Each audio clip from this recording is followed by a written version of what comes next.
ଏହି ଦିନ ଆକାଉଣ୍ଟକୁ 15ତମ କିସ୍ତିର ଟଙ୍କା ପଠାଯିବ। ଆପଣମାନେ ଯଦି ଏହି ପିଏମ୍ କିଷାନ ସମ୍ମାନ ନିଧି ଯୋଜନାର 15ତମ କିସ୍ତିକୁ ପାଇବାକୁ ଚାହୁଁଛନ୍ତି, ଏହାର ଲାଭ ପାଇବାକୁ ଚାହୁଁଛନ୍ତି, ତାହେଲେ ଏହି ଭିଡ଼ିଓକୁ ଶେଷ ଯାଏ ଦେଖନ୍ତୁ। ଯଦି ଆପଣଙ୍କର ଏସବୁ ଜିନିଷ କମ୍ପ୍ଲିଟ୍ ହୋଇନଥିବ କି ଅପଡ଼େଟ୍ ହୋଇନଥିବ, ତାହେଲେ ଆପଣମାନେ ପିଏମ୍ କିଷାନ ସମ୍ମାନ ନିଧି ଯୋଜନାରୁ ଟଙ୍କା ପାଇପାରିବେ ନାହିଁ।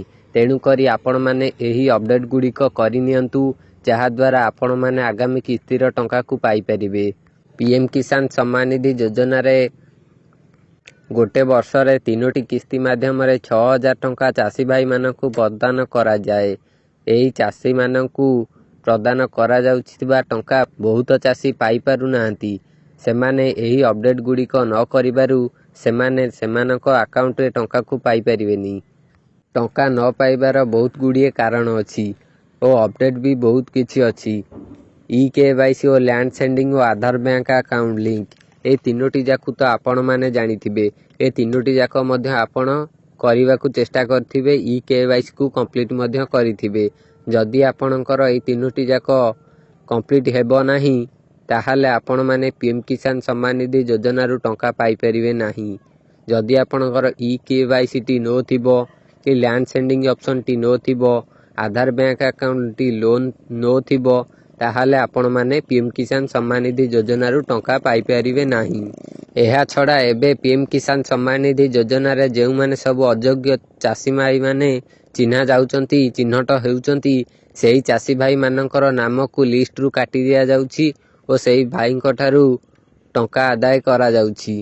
ଆପଣ ଯଦି ଏଭଳି କରୁଛନ୍ତି, ଏବେ ଯାଇ ଲିଷ୍ଟ ଚେକ୍ କରିନିଅନ୍ତୁ ଆପଣଙ୍କର ନାମ ଲିଷ୍ଟରେ ଅଛି କି ନାହିଁ।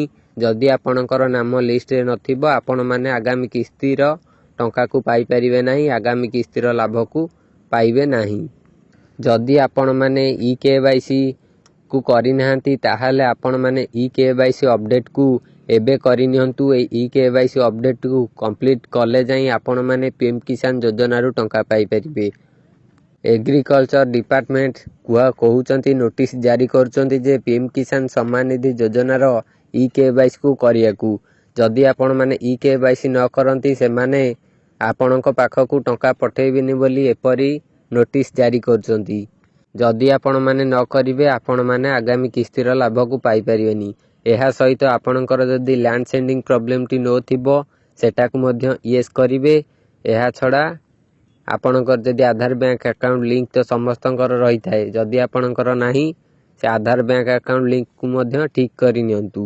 ଆପଣ ଯଦି ପିଏମ୍ କିଷାନ ସମ୍ମାନ ନିଧି ଯୋଜନାରୁ ଟଙ୍କାକୁ ପାଇବାକୁ ଚାହୁଁଛନ୍ତି, ଆଗକୁ ଯେଉଁ ସବୁ କିସ୍ତି ଆସିବ, ସେହି କିସ୍ତି ଗୁଡ଼ିକର ଲାଭକୁ ପାଇବାକୁ ଚାହୁଁଥାନ୍ତି, ତାହେଲେ ଏହି କାର୍ଯ୍ୟକୁ ଆପଣ ନିହାତି କରିବେ।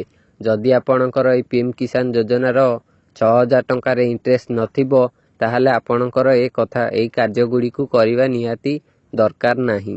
ଆପଣମାନେ କାହିଁ ଏ କାର୍ଯ୍ୟକୁ କରିବେ? ଆପଣଙ୍କର ସେ ଟଙ୍କାରେ ତ ଇଣ୍ଟରେଷ୍ଟ ନାହିଁ, ଆପଣ କାହିଁ କରିବେ? ଯଦି ଆପଣଙ୍କର ଇଣ୍ଟରେଷ୍ଟ ଅଛି, ଆପଣମାନେ ଟଙ୍କା ପାଇବାକୁ ଚାହୁଁଥାନ୍ତି, ତାହେଲେ ଏହି 3ଟି କାର୍ଯ୍ୟକୁ ଏବେ ଯାଇ କରିନିଅନ୍ତୁ। ଏହା ଛଡ଼ା ରହିଛି FATO ପ୍ରୋସେସ୍ ଯେଉଁ ଅପସନ୍ଟି, ଏହି FATOଟି ମଧ୍ୟ ବହୁତ ଲୋକଙ୍କର ନୋ ହୋଇ ରହିଛି।